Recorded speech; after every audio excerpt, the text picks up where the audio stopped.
Recently, a jarring piece of video surfaced online. An Israeli Defense Forces soldier in southern Lebanon takes a heavy sledgehammer and repeatedly brings it down directly onto the face of a statue of Jesus Christ. When this footage first hit American screens, the immediate response was disbelief. The internet is flooded with AI fakes, so many assumed the video was manufactured terror propaganda.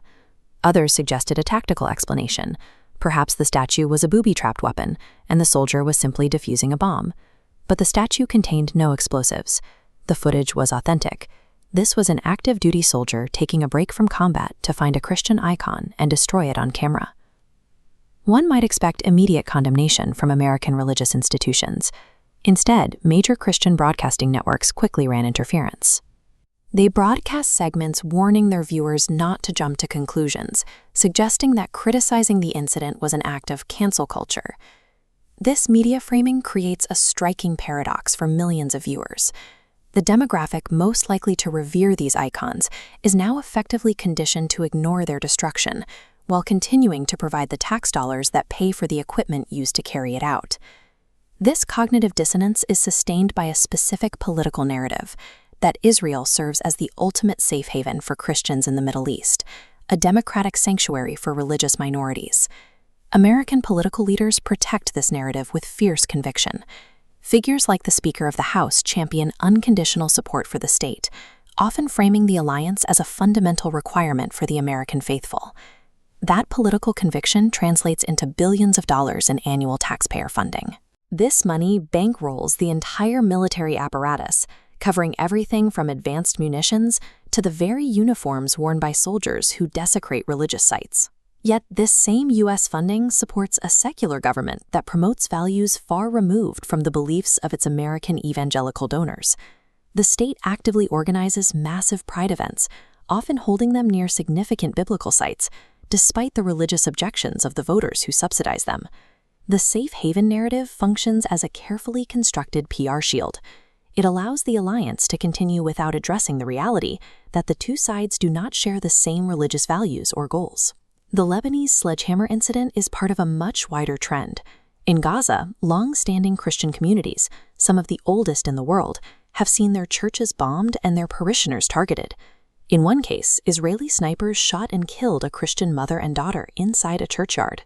This artillery strike prioritized the erasure of a religious icon over any tactical gain, as a tank deliberately fired a shell to destroy a cross on top of a Christian building. This aversion to Christian symbols is institutionalized in some cultural sectors. Inside certain Israeli religious schools, the standard plus sign is removed from math lessons. Because it resembles a cross, teachers replace it with an inverted T. This institutionalized disdain surfaces daily on the streets of the Holy Land. Christian clergy members are routinely spit on, assaulted, and harassed by radical religious citizens, often with almost no legal consequences. These documented actions reveal a systemic, cultural, and military policy of hostility toward Christian symbols and the people who revere them. Alice Casia is an indigenous Christian living near Bethlehem. For 15 years, her family has been engaged in a constant struggle to protect their ancestral farm from settler groups intent on taking the land. The cost of this resistance is immense. Her family's restaurant was demolished, their trees uprooted, and their family dogs stolen. A persistent campaign of psychological and physical pressure designed to force them out. The state also weaponizes bureaucracy. Alice's family faces a complex web of fake private companies that utilize forged land registries to legally seize Christian property. The architects of this displacement sit at the highest levels of government.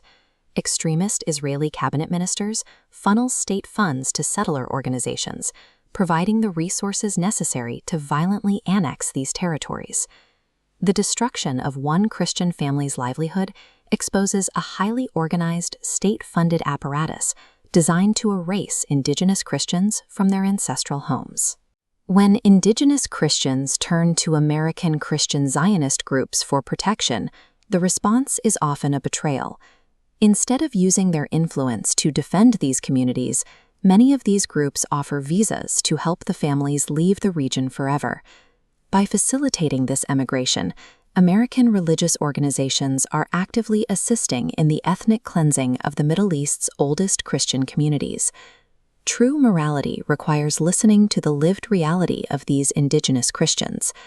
Their communities are currently withering under a policy of occupation that the United States continues to fund.